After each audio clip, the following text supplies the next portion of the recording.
Sabay-sabay natin alamin ang mga kaganapan na nangyayari sa ating bansa.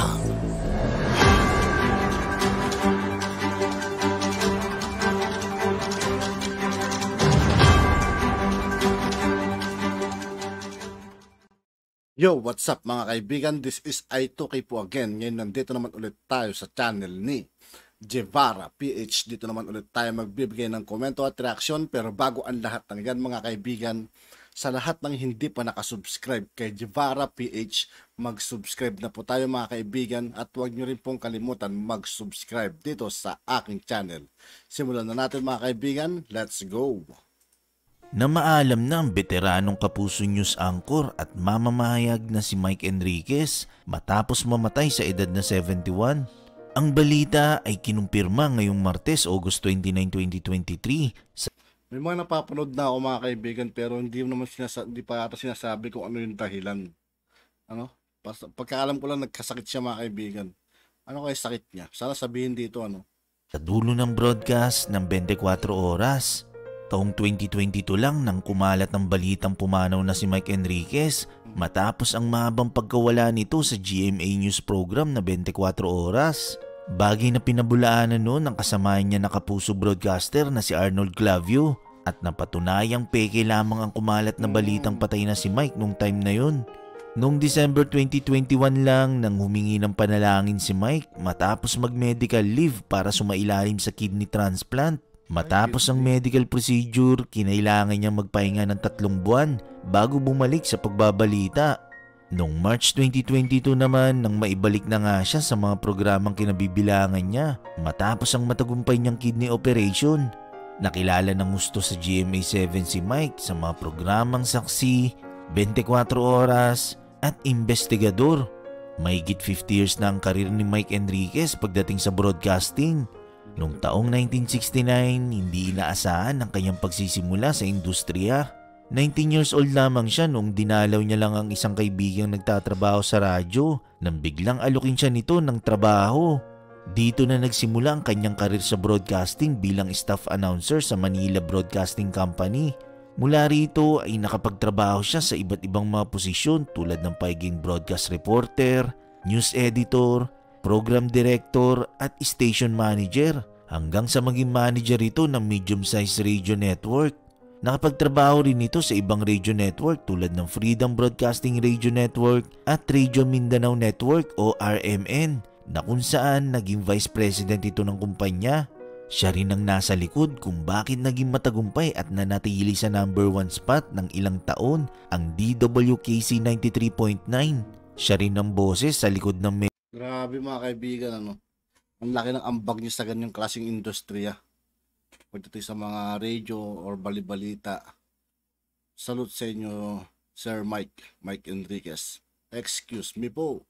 Hello Touch 94.7 signature at introduction nito. Noong 1994, lumisan si Mike sa RMN at lumipat at naging bahagi ng GMA Network na kung saan pinamunuan niya ang radio department ng GMA na nagawa niyang palakihin mula sa 4 na istasyon lamang.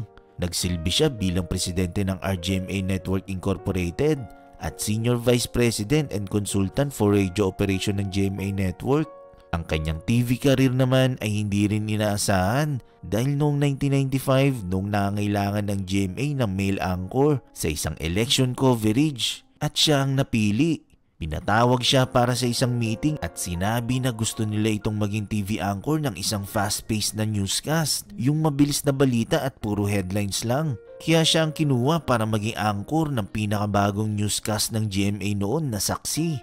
Ayon kay Mike, talagang nagulat siya nung time na yon na siya ang kinuha na male anchor sa TV. Dahil aniya, hindi naman raw pang TV ang kanyang itsura. Kahit nga raw sarili niyang nanay ay hindi makapaniwala na kinuha siya na TV anchor. Sobrang nervyos niya raw nung mga panahong yun. Mula rito ay gabi-gabi na siyang nakikita na nag-aatid ng mga balita na pumukaw sa atensyon ng milyon-milyong Pilipino dahil sa kakaibang estilo niya sa pagbabalita. Noong January 1999, si Mike ay nagbalik radyo sa Super Radio DZWB kasabay ng bago niyang programa rito na Grabe mga kaibigan, ang galing din na nagsasalita mga kaibigan. nadadala niya ako, parang ayoko lang magsalita, gusto ko lang makinig, ganun. Parang din ako nakikinig ng radyo, mga kaibigan. Ang galing. Shoutout sa'yo, kuya, kung sino man si Guevara. Nasaksi sa Double B. Taong 2000 nang opisyal na maging investigador ng bayan si Mike na umaksyon at nagbigay solusyon sa mga sumbong at problema ng ating mga kababayan. Noong taong 2004, nag-iisa sa anchor si Mike ng 24 oras. Sa buong yugto ng kanyang karir sa pagiging news anchor, na-cover niya ang iba't ibang mahalagang events tulad ng EDSA 2, pananakop ng US sa Iraq, libing ni Pope John Paul II, pagkubkob sa Marawi, at maging ang pinsalang naidulot ng paggagupit ng bagyong Yolanda sa Tacloban. Ang kanyang husay ay kinilala hindi lang dito sa Pilipinas, kundi maging sa international stage. Ginawa rin siya bilang one of the most child-friendly personalities ng Southeast Asian Foundation for Children at 3 beses siyang nakatanggap ng parangal consecutively mula sa Anak TV Seal. Nakilala si Mike dahil sa kanyang mga katagang, "Hindi namin kayo tatantanan" at "Excuse me po" matapos niyang maubo habang nagbabalita. Bukod doon, naging laman din siya ng iba't ibang mga memes sa social media dahil sa mga nakakaalim na video clips nito habang umuubo ito sa pagbabalita. Nagbigay na rin ng pahayag ang dating asawa ni Mark Anthony Fernandez ayon kay Melissa Garcia na Excuse me po. Excuse me po. Ay, sa madaling salita, mga kaibigan, hindi pala sinasadya yun. Kumbaga, yung part na yan, talagang inubo pala talaga siya. Kala ko, ang pagkakalam ko, sinasadya, yun yung pagsabi niyang, "Excuse me po." Yan pala yung part na inubo siya. Excuse me po. Nananatili ang galang niya sa akto sa kabila ng nangyari. Sa isang Facebook post, sinabi ni Melissa na Excuse me po ulit. Excuse me po ulit. Kapuso, bumalik na po sa unang pwesto sa mga kandidato sa pagkapresidente si Vice Presidente George Barbinay. Yan po ay sa bagong survey, excuse me po, ng Pulse Asia sa pagkapresidente, sa pagkapangulo.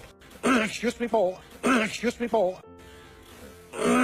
excuse me po, ng Pulse Asia sa pagkapresidente, sa pagkapangulo.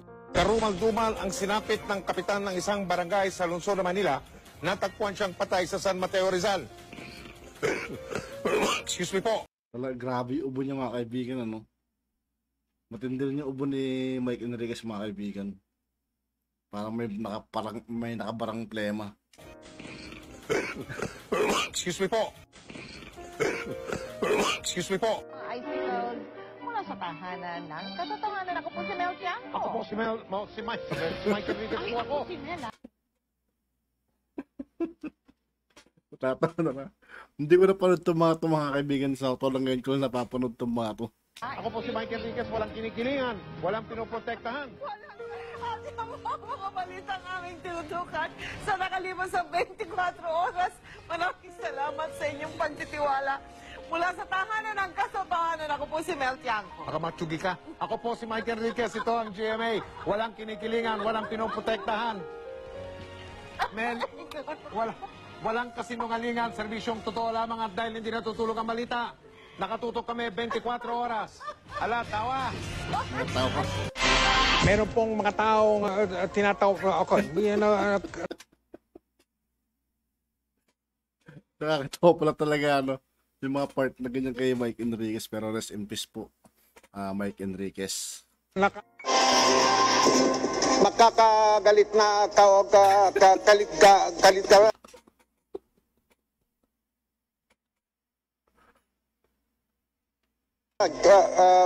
Panggawa, gitna pa lang ng Mayo. At bilang pag-iingat sa bagong uri o strain ng coronavirus na yan, naka-heightened alert na po ngayon ang ating Bureau of Quarantine sa mga paliparan at mga pier. Binabantayan nila kung may lagnat ang mga pasahero pumasok sa bansa, lalo na yung mga galing sa China, kung saan galing yung bagong strain o uri. Excuse me po. Hindi po yung coronavirus. Kalakasan ng pandemic nun po. Masuubuin niya, hindi yung virus. Huwag po kayong manahimik o magdalawang isip. Kung may alam kayong katiwalian o reklamo, ipaalam ninyo sa sumbungan ng ng Dog.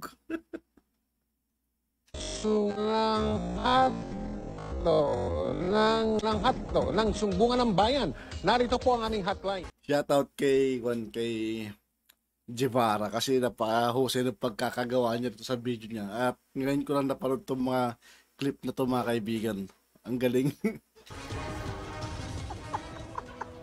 Ito talaga. O, alisin mo na maskara mo.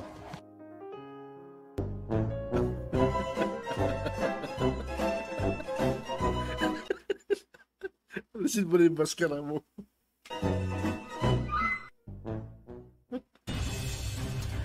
Tapos na.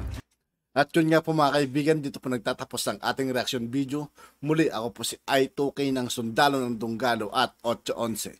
Maraming salamat sa patuloy na pagsuporta. Yeah. Peace out.